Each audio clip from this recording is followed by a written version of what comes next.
Hey everyone, in this video I want to talk with you about some upcoming assignments that we have. So starting this week you have an email check-in that will be due. I'm going to want to hear about what's going well and what isn't. And then you'll be reading another sample paper. The student does a lot of things well in his essay, and I'm going to want to hear about what you think the strengths are in that sample paper. Next week on April 6th is a really important assignment, the prospectus with your tentative list of sources. I'm going to spend a bunch of time in this video talking about that assignment in just a minute.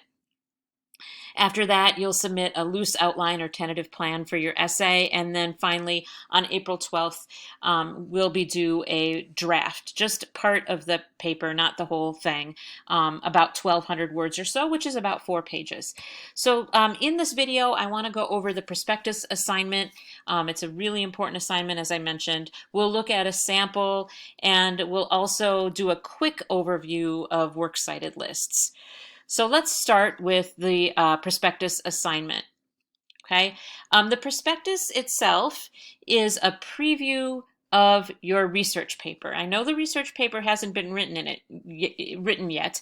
The prospect is part of this word here, prospectus. So it tells us the prospects of your paper as concretely as you possibly can.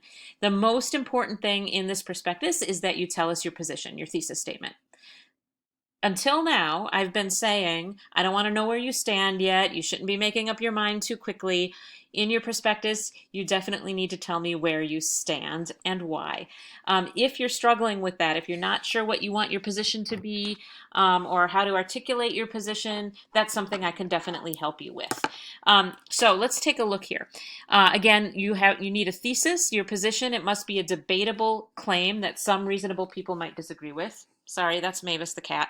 And it should begin to explain your reasoning, why you believe what you believe. So I've given you some things to think about here. What kind of research do you plan to cite? What evidence and reasoning will you use? What conclusions do you plan to make?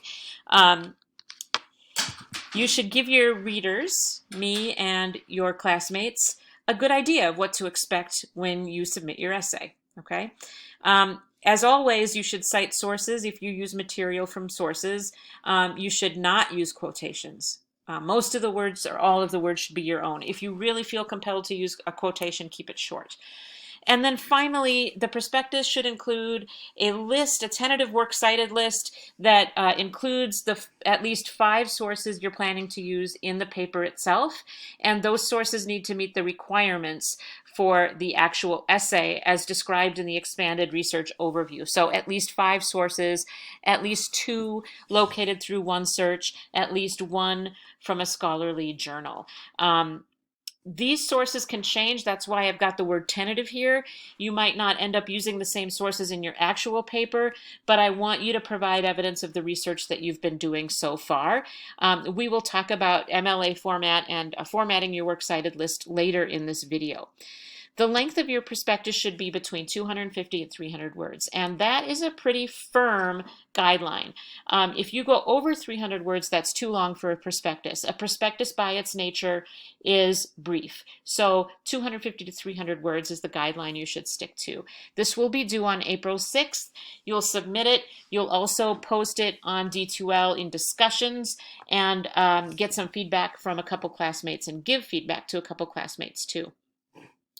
The assignment is worth 25 points. I just want to call your attention to these asterisks here. These indicate what's absolutely required in this document if you want to see or better. So a specific and debatable thesis statement, a preview of your reasoning, demonstration of your knowledge of the topic. You obviously have to show that you know what you're talking about. And then you need to include that tentative works cited list that meets the source requirements. Okay, I'm also going to look to see that it's clearly written, that it's reader friendly, and so on. Okay, in the rest of this document is a quick review of thesis statements in a persuasive essay. Again, a thesis statement in a persuasive essay must state a debatable claim. It must state your position, where you stand. So you can walk through this if you'd like, and there's also a separate video that reviews thesis statements that I encourage you to watch if you feel like you're a little rusty on this. So what I'd like to do next is look at a sample. So you might remember under the table of contents, there's a separate module here with sample materials. Some of them I've required over the weeks. Others are just here for your own use if you want to go above and beyond. So the sample long research paper on maternity leave is what you read already last week.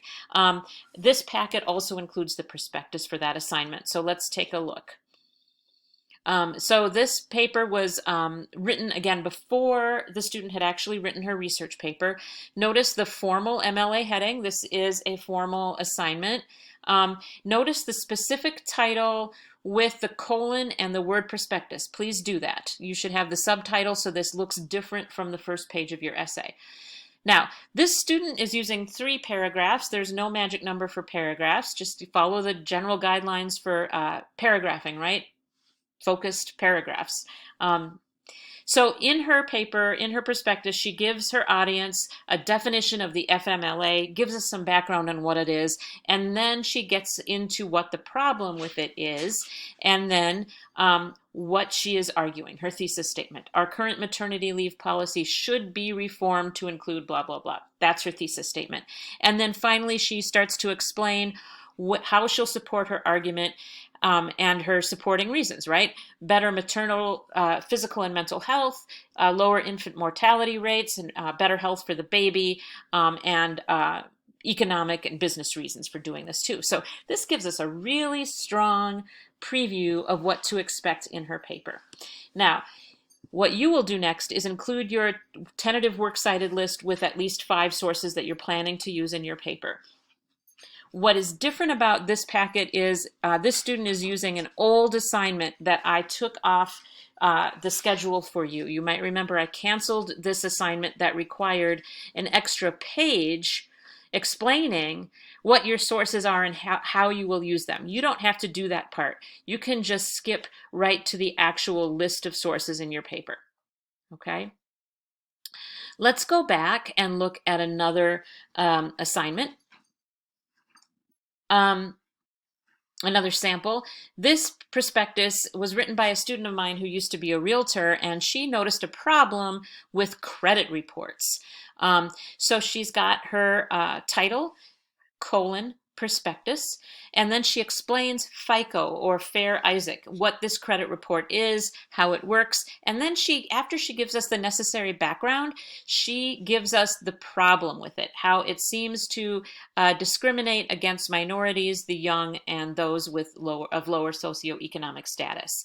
And she explains how she'll support her argument. So again, she's got some background on the topic. She explains what the problem is and how she'll support it. So this is another good example. Now, she has more background than you might need for your topic. You might have a topic where students don't need, where your audience doesn't need as much background. So you'll have to, again, carefully evaluate the kind of information that your audience needs. Okay, so if you look back at these sample materials, you'll find another example or 2 if you want to look at the prospectus. Remember that you will also include that list of your sources. Now I want to look at something really quickly. If we look back at the maternity leave paper, one of the things that's really great about this student's paper is her works cited list is done really well. She's got the title centered, she's got everything in alphabetical order, double spaced, and she's got hanging indent, which means the first line goes to the margin, the second and third lines are indented. This is super easy to read. So if the reader wants to know where Miller is, we can just look it up alphabetically, and here's Miller and Alderman. Because she has done this correctly, I can tell that some of her sources are scholarly journal articles from the library database, like this one. She's got a government website here. She's got a newspaper article here. So these little itty-bitty details that she's paying careful attention to are really helping me as a reader to know something more about her sources. So that's what I want to talk about next. I want to talk about works cited lists. If we look here, there's a Under content, there's that module on ethical source use with a separate submodule on works cited lists. I've added a new handout here. There are also videos and other materials, but this handout is very similar to what's in your nuts and bolts handout. So if you've done works cited lists in MLA format before, this is going to be review. But if you have felt kind of lost with your works cited lists and not really sure how to do them, I'd like you to pay careful attention to this information, and then you can seek out additional videos if you'd like. Remember that your works cited list serves two super important purposes. First, to give credit where credit is due, and second, to make it easy for your readers to learn more about your sources in case we want to look them up ourselves for our own research. So when you're writing your essay, your in-text citations need to match your works cited list. For your prospectus, you might not have those in-text citations. You're just giving me a list of the sources that you're thinking about using at this point. So again, center the words works cited list, use hanging indent, alphabetize. Here is just a list of how to format the most common types of sources that you might find in your research. Okay, so notice that they all have a similar format. You start with the author's last name, comma, first name, period. The title of the article goes in quotation marks, and the title of the publication that printed that article goes in italics. These are super tiny details, but they are important because, again, they help readers understand something about what kind of source you're using. And in your essay itself, you'll use these same rules. Titles of articles in quotation marks, but the title of the journal or magazine or newspaper will be italicized.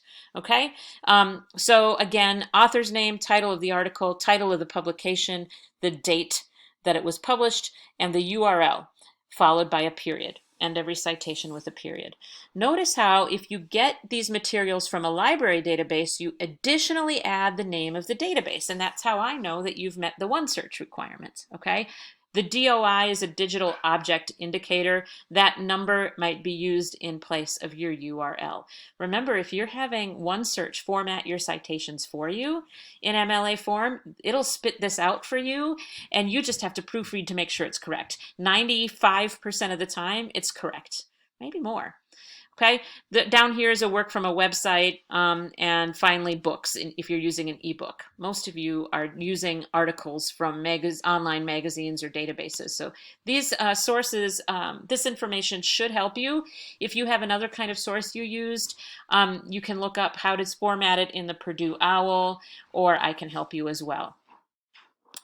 Down here are more details about what to do if you have 2 authors or 3 authors or more, what to do if you don't have an author listed, how to indicate titles, and all those other details. Access dates are optional.